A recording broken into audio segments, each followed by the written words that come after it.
tamang-tama kasi yun po ang gusto natin sanang topic ngayong hapon kasi alam naman ng lahat na napakahirap magpakain ng gulay sa mga bagets. Although, alam naman nila na masustansya yung gulay. Ano po?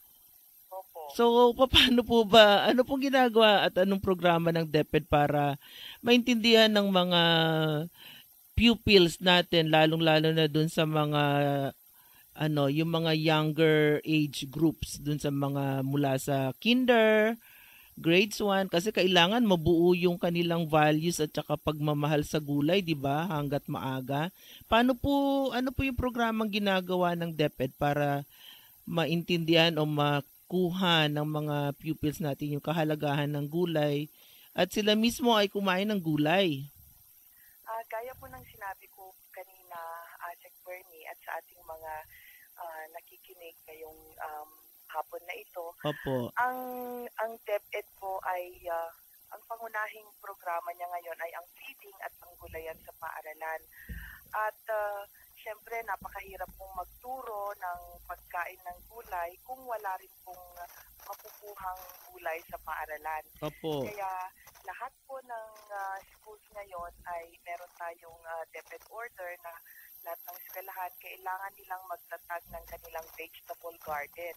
Aha. And meron din po tayong mga initiatives sa schools kagaya ng una, itinuturo ngayon ng mga teachers natin sa science at health ang mga magagandang dulot ng gulay at itinuturo po ito sa subjects ng EPP sa edukasyong pangtahanan at pagkabuhayan kung saan parte rin na rin po ng kanilang lectures ay yung hands-on na pagtatanim at pagtatatag ng gulayan nila at nursery.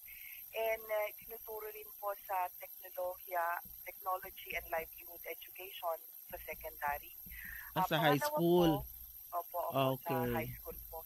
Pangalawa, ang DepEd po ay naggawa ng manual na may titulong Standardized Recipes Using Malunggay for School Feeding kung saan nagkakasama rin po tayo noon ng Opo. dito ASEC. Tama. At 40 recipes po ito, itinuturo ng mga teachers natin kung paano ang pag-prepare ng mga recipes at ina-encourage din ang ating mga parents and ginagamit din po ito sa mga canteen as guide sa pag-prepare po Oo. ng mga recipes.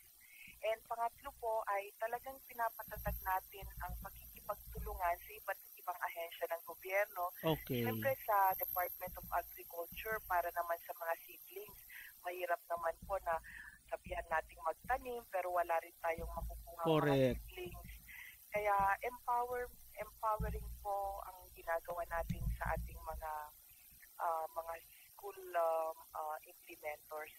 And sa National Nutrition Council, syempre sa mga information and education materials. Opo. Maraming salamat nga pala Asik Bernie para doon sa mga IEC materials and syempre yung mga nutrition food guide for Filipinos natin developed by our National Nutrition Council.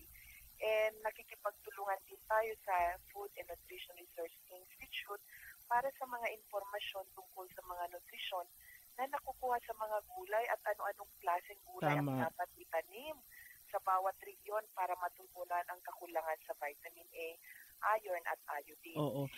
Dr. Dumlao, ilang schools na po ang merong mga vegetable gardens? Sa OMG po, meron na Ayun, teka muna ma'am.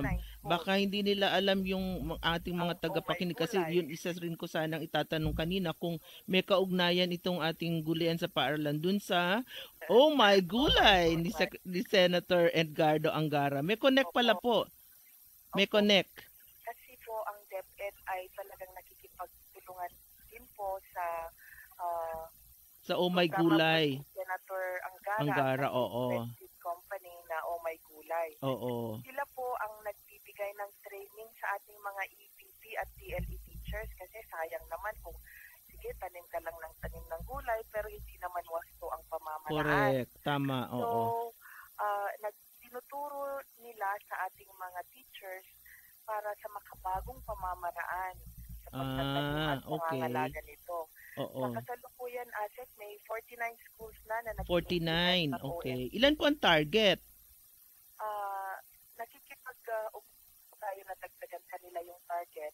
Although iba po yung mga target natin, lahat dapat ng schools ay may meron na rin sariling gulayan. Pero yun ang special siya. Yun ang goal natin sa katapusan ng taon. Opo. Kasi po ito, meron silang ibinibigay kasi na halaga about 65,000 per school. Pero syempre, hindi ito na ibibigay in the form of cash. Ito ay ibibigay sa paaralan sa halagang, ang mga ito ay pinambibili ng mga gamit sa panggulayan. At iba pa. Okay, so sa bandang, sa puntong ito po ay Doc Dumlao, pahinga muna tayo kasi bibitinin muna natin ang ating mga tagapakinig. Ha? Diyan lang po kayo at magbabalik po ang One Nutrition, One Nation. Okay, ate. One Nutrition, One Nation. Alam niyo ba na ang kawalan o kakulangan sa vitamin A, vitamin B, vitamin E, iron, folic acid, niacin at iba pang B vitamins at potassium sa katawan ay magbubunga ng micronutrient deficiencies? Wastong Nutrisyon. Alamin, gawin at palaganapin. Isang paaralang hatid ng National Nutrition Council ng Department of Health. One Nutrition, One Nation. Nagbabalik po ang One Nutrition, One Nation at kasama pa din natin si Dr. Marizon Dumlao or Dr. Maria Corazon Dumlao. Ang siya pong officer in charge ng Health and Nutrition Center ng Department of Education o ang tinatawag natin for short na DepEd. Dr. Marizon, ipagpatuloy po natin yung ating kwentuhan. Yes, ate. Oo. Tanong ko naman po, ano ba pong mga gulay ang itinatanim ng ating mga pupils sa mga paaralan? At saka, nagagamit po ba yung mga nila, yung kanilang mga harvest dun sa feeding program ng schools? Gamit po, ate, kasi yung mga gulay na itinatanim kagaya ng kangkong, talong, palaya, munggo, gabi, malunggay, saluyot. Alam ko po, ate, kasi nagtatanim ako kamatis. Parang pinakbet, ano? Opo. Ginagamit po kasi ito sa feeding program. Kung merong natira po sa feeding program ay inaalaw naman natin ang mga teachers na ibenta yon para sa kanilang karagdagang income sa paaralan. Pero when you say ginagamit sa feeding, talagang namomonitor nyo rin kung talagang kinakain ng mga bata? Yung mga gulay mismo? Baka kaya tinatabi-tabi lang nila yun sa sa pinggan, hindi kaya? Hindi po, talaga rin pong meron tayong mga focal persons ngayon na ginawa at inassign sa divisions at sa schools para sa gulayan. Opo. Meron din tayong mga focal persons naman sa feeding program para i-monitor talaga na ang ating feeding ay nagagawa ng tama at ini-implement sa mga eskwelahan. And meron na po tayong about 15% or around 6,000 na talaga pong sustain na yung kanilang gulayan sa paaralan. Na-eskwelahan ito. Opo. Pero syempre ang target natin ay dapat lahat ng eskwelahan po natin ay and we have about 45 na ba? 45,000 na bang schools? 2,000 schools po. Ilan po, ma'am? Ilan po, Doc? 46,000. 46,000 public elementary schools. Oo. Kasi, doktora, kaya ako natanong kasi napakababa talaga nung ating per capita consumption ng gulay sa buong Pilipinas. Kaya natutuwa naman ang National Nutrition Council dahil sa pangkalahatan talagang malaki ang tulong na ginagawa ng Department of Education kung talagang ma-introduce at mapamahal sa mga pupils lalo na yung pagkain ng gulay at yan ay maging habit nila for life, di ba? Opo, Asek. Napakahalaga po talaga ng feeding na ang gagamitin natin ay yung mga gulay dahil napakasustansya. Oo. dun yan sa school na monitor ng yung inyong focal person kung kumakain. Pero pagdating sa pagbalik nila sa bahay, paano po natin nainganyo pa yung mga bata, lalo na yung mga families nila at mga teachers na rin, paano pa sila lalong mahikayat na kumain ng gulay yung mga bata?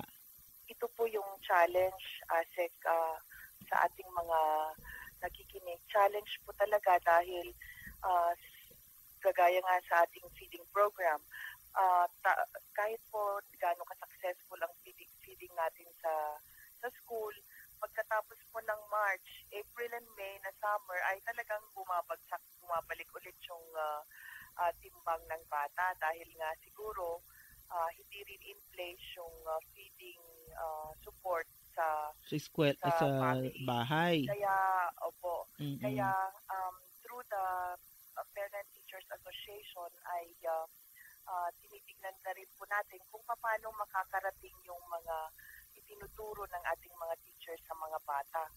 Actually po, ang inubuo ngayon ng Department of Education ay ang linking school and home gardening program na gusto naming inupuan namin ngayon with the World Vegetable Center na nakabase sa Thailand.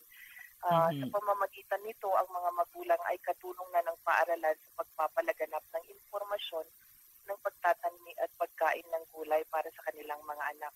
Kaya tulong-tulong po ang community, ang local government unit, ang barangay, para meron ding tayong maitatatag na kagaya rin ng kaganda na vegetable garden dito sa mga family. Oo, actually meron din po tayo nung naunang programa na tinatawag nating teacher-child-parent approach. It's a relay educational system na tinuturo sa school pero dadalhin ng bata sa bahay tapos i-relay niya sa parents niya para yung parents din niya talagang ma-involve dun sa learning cycle. Isa na riyan yung pag-establish nga nila ng home gardens. Opo.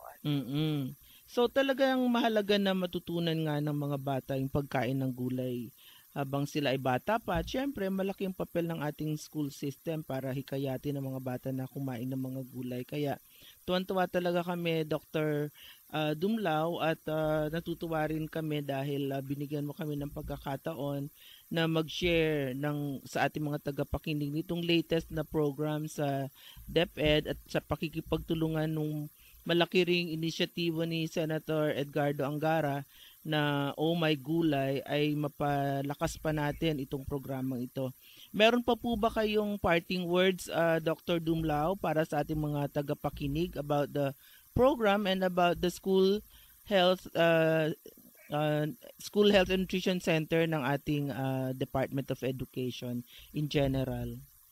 Sana po ay patuloy tayong magtulungan para sa ikakaganda ng kalusugan ng ating mga anak. At ang DepEd po, hindi kakayaning mag-isa ang pagpapalaganap ng programang ito. Ang pagtulong-tulong ng bawat ahensya ng gobyerno, mga pribadong tanggapan at mga mamamayan ay isang malaking pamamaraan para masumpo natin ang malnutrition. At ang ating pong secretary ay talaga naman pong napaka-supportive sa ating mga health and nutrition programs. And I can also give we can also give our support through advocacy dahil ngayon po alam na nila na ang Department of Education ay kasama sa is one of the members of the National Nutrition Council, which is the highest policy making government of the highest policy making agency sa government. Sa government when it comes to nutrition. And kasama po dyan ang DepEd. At maraming salamat din po sa lahat po ng support na ibinibigay nyo rin sa ating mga health and nutrition program. Okay, maraming salamat po, Dr. Maria Corazon Dumlao, ang atin pong officer in charge ng Health and Nutrition Center ng Department of Education o DepEd. Sana po ay makapiling namin kayong muli, Dr. Dumlao, sa mga susunod na araw. Thank you rin po, ASEC, for the opportunity to be with you and the National Nutrition Council. Okay, thank you very much po. At sa ating pagbabalik, makikipagbalita na tayo sa ating One Nutrition Reporter para sa accomplishments ng nutrition community sa nagdaang linggo.